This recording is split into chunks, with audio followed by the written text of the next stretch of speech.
हरे कृष्णा, दंड प्रणाम आप सभी को। तो आज हम भगवत गीता के 2.11 और 12 श्लोक पे चर्चा करेंगे। 2.11 श्री भगवान वाच अशोच्यान अन्वशोचस्त्वं प्रज्ञावादांश भाषसे गतासून गताशूंच नानुशोचन्ति पंडिता न त्वेव अहं जातु नासं न त्वं नेमे जनाधिपा न चैव न भविष्यामः सर्वे वयम् अतः परम्।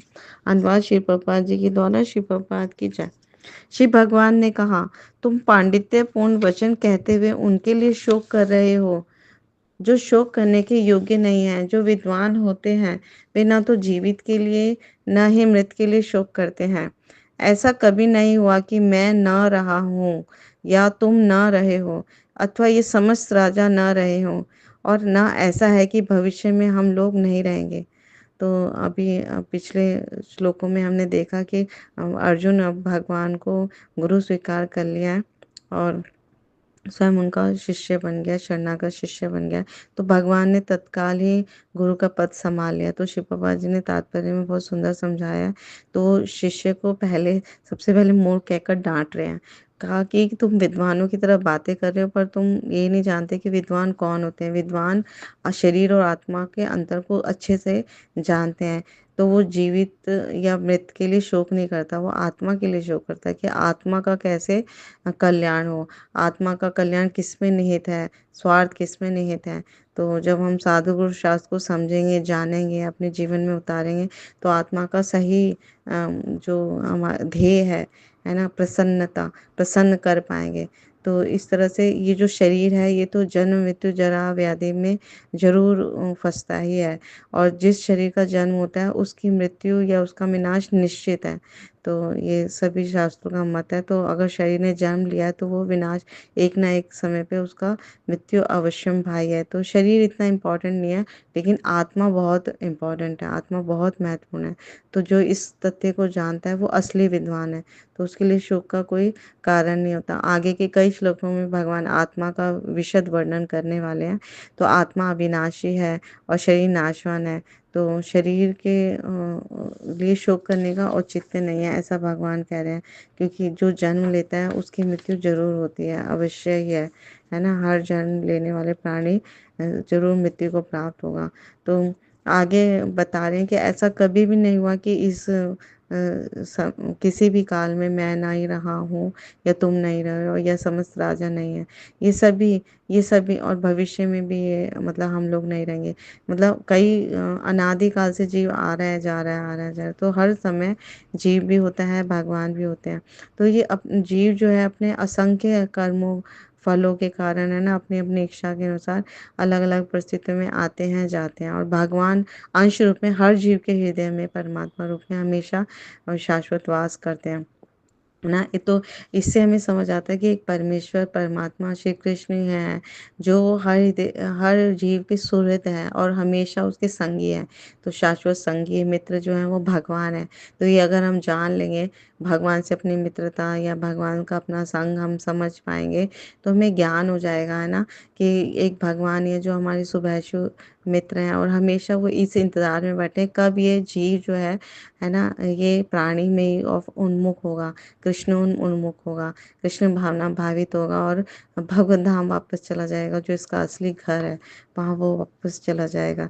तो इसलिए और भगवान हमारे साथ हर समय, क्योंकि माता पिता भी कई समय हम हमारे साथ नहीं रहते, या जो भी आपके सबसे निकट है ना, मित्र है, आपका भाई है, बंधु है, कोई भी हमारे साथ उस कई बार नहीं रहते। लेकिन भगवान हर समय, हर हर जन्म में, मतलब अगर हमने 84 लाख योनि में जितने भी हमने कोटि अलग अलग योनियों में जन्म लिया है, हर समय भगवान हमारे साथ है। लेकिन इस मनुष्य जीवन में जो बुद्धि मिली है ना, तो हम इसे समझ पाते हैं, है ना, इस ज्ञान को प्राप्त कर पाते हैं भगवद गीता के माध्यम से। तो आत्मा और परमात्मा का जब हमें पूर्ण रूप से ज्ञान प्राप्त हो जाएगा, है ना, हम संबंध अभिधेय प्रयोजन जान लेंगे, तो इस जीवन का परम लक्ष्य हमें प्राप्त हो सकेगा। तो पूर्ण और शाश्वत शांति हम प्राप्त कर पाते हैं। तो कठोपनिषद में बहुत सुंदर श्लोक श्री प्रभुपाद जी उद्धृत कर रहे हैं।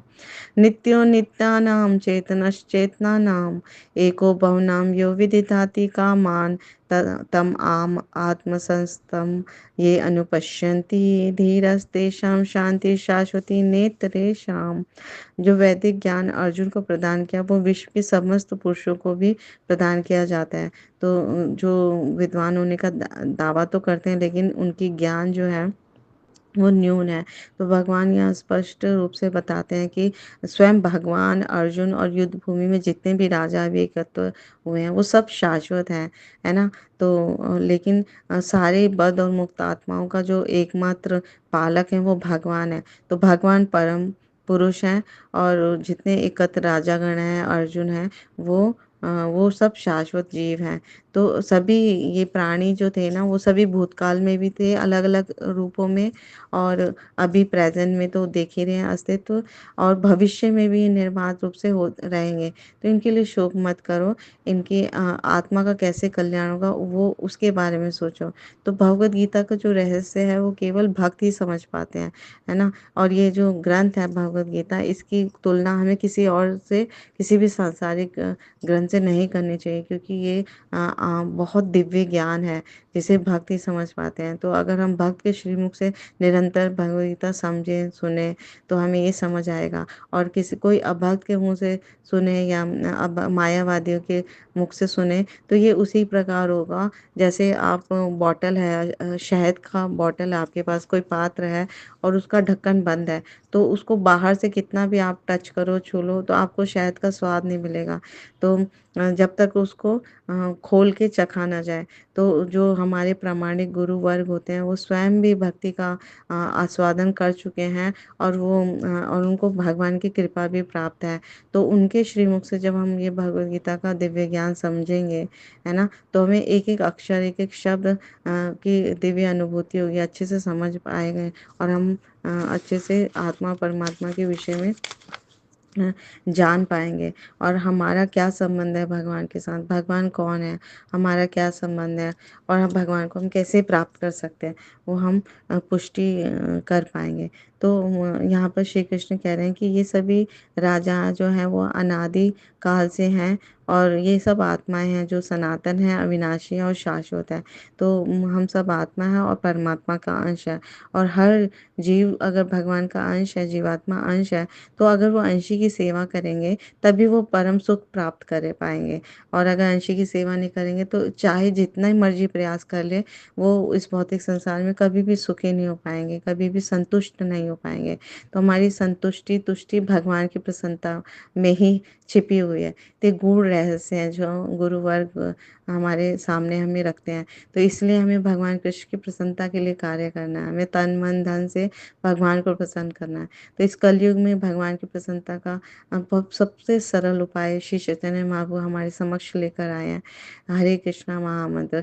तो जब हम निरंतर गायन करते हैं हरे कृष्णा कृष्णा कृष्णा हरे हरे, हरे राम राम राम हरे हरे, तो इस पवित्र नामों के गायन से, जप कीर्तन से भगवान प्रसन्न होते हैं, और भगवान की दिव्य सेवा भी हम कर पाते हैं। तो और ये गुण रहस्य दिव्य ज्ञान को भी हम समझ पाते हैं। तो इसलिए हमें इस हरि नाम का आश्रय लेना चाहिए, भगवान का शरण ग्रहण करना चाहिए, है ना। तो अब अपना जीवन हम मनुष्य जीवन सफल बना पाएंगे, और ये मनुष्य जीवन का परम ध्येय है भगवान कृष्ण की प्रसन्नता।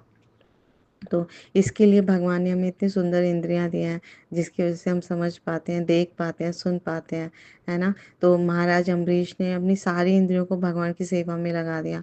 तो हमें भी उसका अनुसरण करना है, कैसे हमें अपनी इन आँखों को भगवान के सुंदर सुंदर आचार्य का दर्शन करना है, उनके सुंदर उनके चित्र का, उनके आचार्य का दर्शन करना है। नासिका से हमें भगवान पर चढ़ाई गई तुलसी या फूलों का सुगंध सूंघनी है ना, या धूप धूप अगरबत्ती जो उन पर चढ़ाई गई है उनसे सुगंध सूंघनी, मुख और जीवा से भगवान के पवित्र नामों का सदैव कीर्तन करना है ना। कानों से उनके उनकी कथा का श्रवण सदैव करना है, कथा का, कीर्तन का, उनके नामों का, है ना।